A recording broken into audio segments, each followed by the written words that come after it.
ഇനി മറ്റു വാർത്തകളിലേക്ക്. പുതിയ സ്റ്റാൻഡ് തീപിടുത്തത്തിൽ കോർപ്പറേഷന്റെ അനാസ്ഥ ആരോപിച്ച യൂത്ത് ലീഗ് പ്രതിഷേധം. മേയറുടെ ചേംബറിന് മുന്നിൽ പ്രതിഷേധിച്ച പ്രവർത്തകരെ പോലീസ് അറസ്റ്റ് ചെയ്ത് നീക്കി.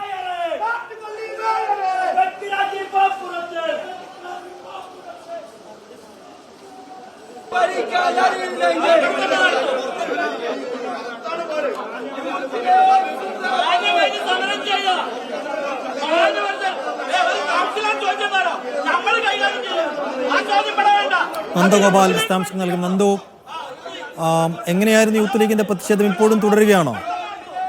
അതായത് ഈ പുതിയ സ്റ്റാൻഡിൽ നടന്ന തീപിടുത്തവുമായി ബന്ധപ്പെട്ട് കോർപ്പറേഷനെതിരെ വലിയ രീതിയിലുള്ള ആരോപണങ്ങളാണ് ഉയർന്നത്. ഈ അപകടത്തിന്റെ വ്യാപ്തി വർദ്ധിക്കാൻ കാരണമായത് കോർപ്പറേഷൻ ഈ നിയമലംഘനങ്ങളൊന്നും ശ്രദ്ധിക്കാത്തതിനെ തുടർന്നും ഇതിനെതിരെ നടപടിയെടുക്കാത്തതിനെ തുടർന്നുമാണെന്ന വലിയൊരു ആരോപണം ഉയരുന്നുണ്ട്. ഈ ഘട്ടത്തിലാണ് യൂത്ത് ലീഗിന്റെ നേതൃത്വത്തിൽ വലിയൊരു പ്രതിഷേധം മേയറുടെ ചേംബറിന് മുന്നിൽ നടന്നത്. ഇന്നിപ്പോൾ ഈ കാര്യങ്ങളൊക്കെ വിശദീകരിക്കുന്നതിന് വേണ്ടി മേയർ ഒരു വാർത്താ സമ്മേളനം വിളിച്ചു ചേർത്തിരുന്നു. ഇതിനിടെയാണ് യൂത്ത് ലീഗിന്റെ പ്രതിഷേധം നടന്നത്.